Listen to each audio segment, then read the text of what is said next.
Today, we're going to be talking about maximizing your money in Pokemon trading card game and how to not overspend when you're first starting out playing in real life. Hey everyone, Nick from 9Card TCG, and today we're doing exactly that. We're going to be looking at some tips and some advice on how to not break the bank when building your very first Pokemon deck. And I guess this really applies to any trading card game. It's just I'm going to be talking about it from Pokemon's point of view. So I'm going to be talking a little bit about some of the stuff that's coming on or coming up with Pokemon cards, prices, all that kind of things.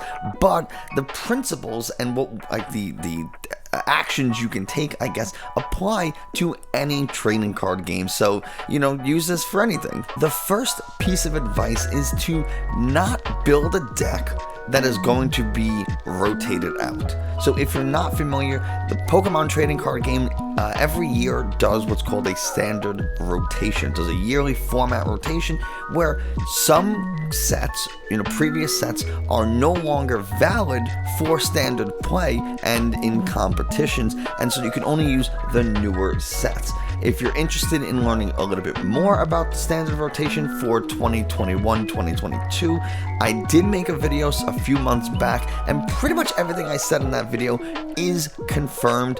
Very, very briefly, only cards from Sword and Shield up, which was released in February 2020, anything released from then on will be legal for use in the upcoming format rotation. However, anything before that, so anything in the Sun and Moon era or before, so all your tag teams, all your GXs, they will be rotating out. So you don't want to build a deck that's going to focus on a tag team. Now is not the time to go and buy an ADP deck. Now is not the time to buy a Pikarom deck. It's not. If you have the resources and you say, I do not want to play any other deck, I only want to play some Mewtwo Mew GX tag team welder box, whatever, go ahead. I'm not going to sit here and tell you how to spend your money. I'm just going to tell you that in a few months, on September 10th to be exact, you will need to buy or have a new deck ready to go. Otherwise, you'll only be able to play expanded, not standard. So, expanded, not standard. I feel like I said that too fast. So, you don't want to be stuck, scrambling to buy a deck when you only have like a week or two to do it, because guess what? Everyone else is going to be buying decks then too, because all their decks are rotating. So you, as the smart player, want to get ahead of the curve. You want to buy all the things you need now while they're still available, while the price isn't crazy, before prices do go up and availability goes down, because everyone else is trying to get these cards too. So some good decks that you can build that are less rotation affected are things like Urshifu VMAX, right? Whether it's Rapid Strike or Standard Strike, whether it's Rapid Strike or Single Strike, Urshifu V and VMAX, those are less affected by the rotation. Eternatus VMAX, less affected by the rotation. Victini VMAX, Inteleon, those are some good decks if you really liked playing Luke Metal and you wanted to really play like that stall wall kind of game. Corviknight VMAX may be an option for you. You'll obviously be losing the Lucario Melmetal GX, which is like the big thing, but if you still wanted to play that kind of stall deck, it's there for you. Tip number 2 is to not buy cards that are the secret rare versions. You do not need to buy, and you know what? I'm not going to just tell you, I'm going to show you. So here we have some bosses orders, right? There are a few different bosses orders you could buy. We're looking at TCG Player. The prices and availability are going to change at some point, but at the time of the recording, this is what the prices are and this is what's available.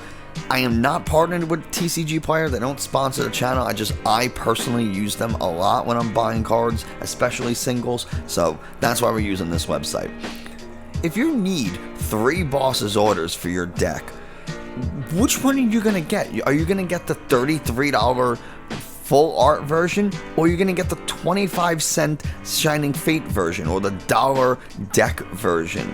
Even the one that comes from packs, ones that people have to pull from packs, these are $2 each versus 25 cents for literally half the price of a single holo, you can get 4, an entire playset of the ones from Shining Fates. And yeah, that may not be as cool. Maybe you want the holo, but who cares? It does not matter. You don't need the full art to make this a good deck. It's not like the full art's gonna make you play better. You're not gonna draw it better. It's irrelevant. It's just if you want to look really cool. But again, to get a playset of 4 is gonna cost you $165 roughly, which is more than your entire deck will cost you if you do it right. The other thing to consider is the condition of your card. So obviously it said 25 cents. Well, that's the lowest price that you can buy it.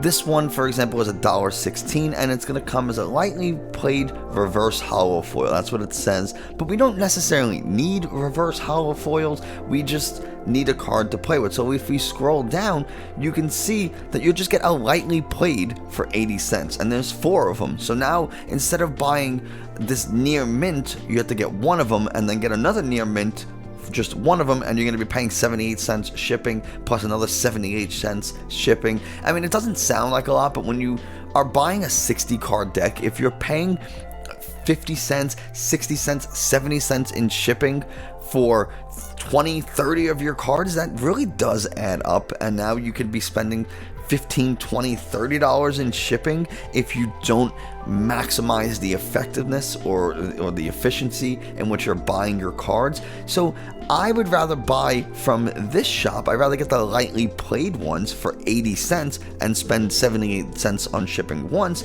You get all 4 of them instead of doing 83 plus 78, 86 plus 78, 90 plus 78, and then 93 plus 78, so I can get 4 near mints from 4 different stores. It just doesn't, it's not economical. Isn't it nice to have a full playset of near mint holos and gold cards and secret of course, it's super nice. Who doesn't want it? But you know what?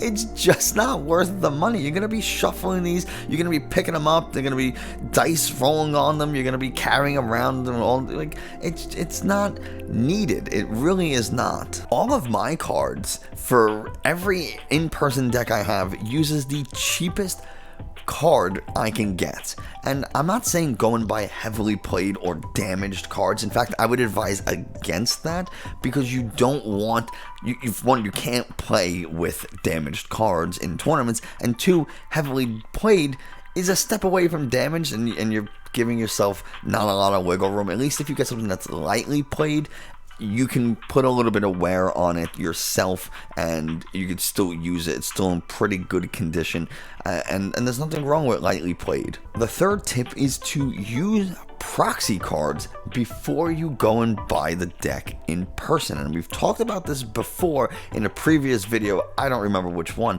but when Battle Styles was first announced and we got the card list and we started seeing what these cards could do, the first thing I did was on a sheet of paper, like on a sticky note, essentially, not exactly a sticky note, but just on a sheet of paper, I just wrote out all the information for the card, stuck it in a sleeve with a random card, and then played with that deck as if it was the real card, so I can see how it works in practice. And because I've done this where I've bought decks that I didn't really like, or that they didn't really work too well, or that I got cards for a deck and then I wound up changing the cards later, and you end up spending more money than you need to.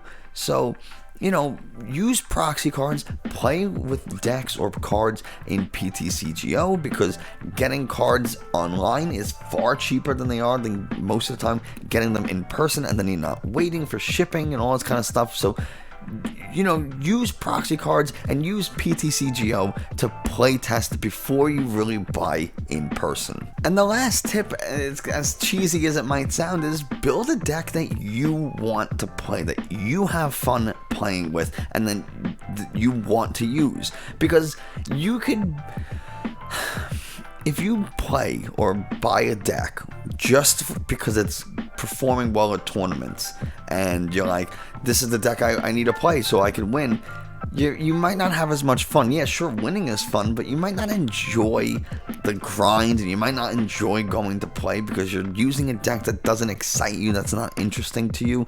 And like, I refuse to play ADP. I will not play it, even though it's one of the best decks in the format at the moment. Pikarom is a really great deck. Mew 3, great deck. I won't play them. I just won't do it because it won't be fun for me. I rather play my single strike Urshifu because I love the deck and lose than play a deck that I absolutely hate or that I do not think is interesting and win. That's just me. I'm okay with losing, especially in tournaments that I don't pay for, like online tournaments. Like, I don't really care. But you know, that's the thing. Like, if you're only doing it to win, like, and you're not having fun in the process, you will not find the win as satisfying. And that's just the way it is. So to recap, the 4 pieces of advice are to build a deck that is rotation proof or not affected by rotation as much, to buy the cheaper version of the card, you buy the lightly played deck exclusive version, not the secret rare, you know, PSA graded 10 and then you crack the case to open. Don't do that, that's silly. Use proxy cards to make sure that the deck you want to build works the way you think it'll work, and then get a deck that you find fun and enjoy using. If you're looking for deck ideas and deck lists because you're not sure what to buy or how to build a specific deck, maybe you don't know what decks are out there, what's doing well, then you can check out the website play.limitlesstcg.com. And I'll have the links to all the websites I use in the description, but you can check out this website, and if you go into tournaments and you click on completed, you can choose standard, which is what I would suggest doing, standard if you're going to play like competitive Pokemon, and pick a tournament that has a lot of players, 235 people, 308 people. I know the Chill series of tournaments attracts a lot of top players, and so you can look at this and you can see what their deck list is. That's gonna do it for us today. Thank you so much for watching and hanging out. I really do appreciate it. If you do want to help out the channel, then you can hit the subscribe button and bell notification so you never miss another video. And if you really want to help out the channel, leave a like and a comment below what deck you're looking forward to playing in real person tournaments.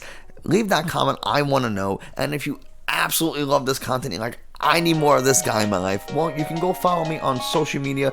To my Twitter and Instagram links are in the description below. But like I said, that's gonna do it, and I will see you next time.